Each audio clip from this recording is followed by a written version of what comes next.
মানুষ ভজলে সোনার মানুষ পাবি। আমরা এখন আছি কুষ্টিয়া জেলার ঐতিহ্যবাহী দার্শনিকের মাজারে ফকির লালন শাহ। আসসালামু আলাইকুম, আমরা আছি কুষ্টিয়া। আজকে কুষ্টিয়া জেলার কুমারখালী থানা এবং খোকসা উপজেলা এক্সপ্লোরের জন্য বের হয়েছি। সো আজকে আমরা দেখব কুষ্টিয়ার লালন শাহের মাজার, রবীন্দ্রনাথের কুঠিবাড়ি এবং ইউটিউব ভিলেজ।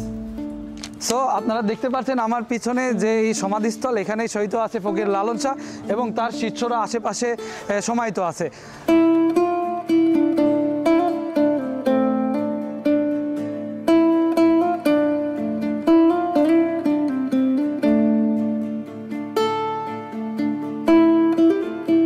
এখন বর্তমানে আমি অবস্থান করছি কুষ্টিয়া লালন শাহের মাজারের এখানে। পিছনেই দেখতে পাচ্ছেন যে কালীগঙ্গা এই নদীটা অনেক পুরাতন এবং প্রাচীন। এখানেই মূলত পাওয়া গিয়েছিল লালন শাহকে ভাসমান অবস্থায়। লালন শাহ মাজারের মতো এই জায়গাটাও অতি পরিচিত সবার কাছে। প্রতিদিনই বিভিন্ন জেলা, দেশের বিভিন্ন জায়গা থেকে, এমনকি বিদেশ থেকেও মানুষজন এসে এই জায়গায় বসে বিশ্রাম নেয় এবং এই জায়গাটা উপভোগ করে।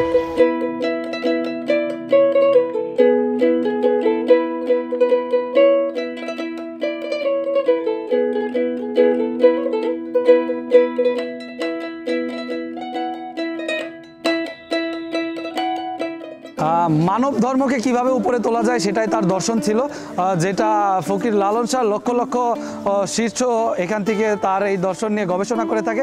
আপনারা আসলে এটা দেখতে পারবেন।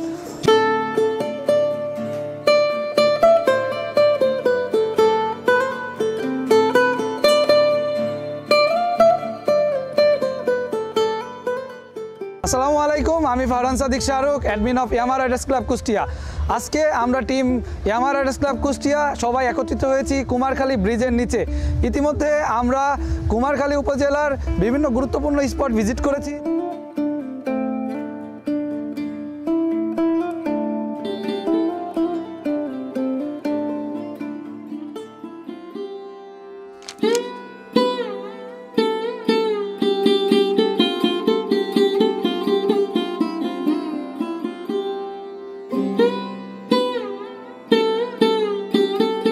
এখন আমি আছি কুষ্টিয়ার কুঠিবাড়িতে। এখান থেকে রবীন্দ্রনাথ ঠাকুর তার জমিদারি পরিচালনা করত।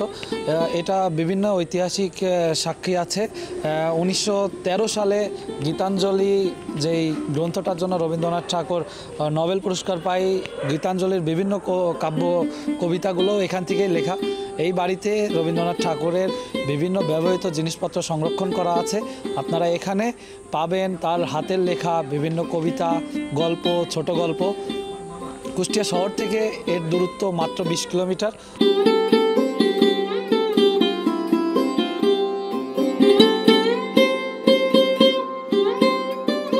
কুষ্টিয়ার দর্শনীয় স্থানগুলো দেখানোর পরে এখন বলবো আপনাদের কুষ্টিয়ার সুস্বাদু খাবার সম্পর্কে, যার মধ্যে বিখ্যাত খাবার কুলফি।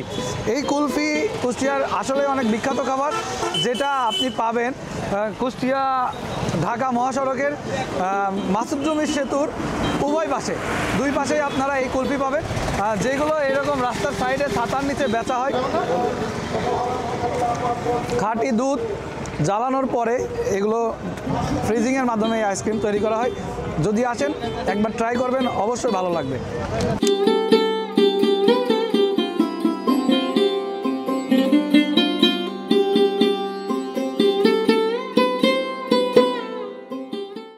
ওয়ারসি কুষ্টিয়া, আমরা এখন আছি ইউটিউব ভিলেজে।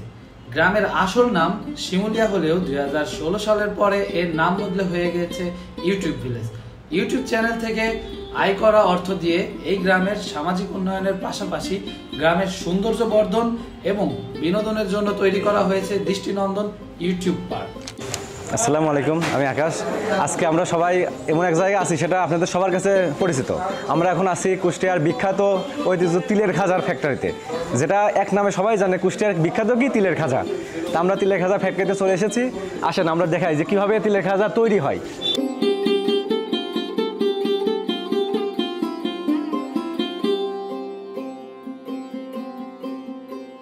ধন্যবাদ। আজকে আমরা যে কুষ্টিয়ার বিখ্যাত তিলের খাজা ফ্যাক্টরিতে আপনাদের দেখাতে পারলাম।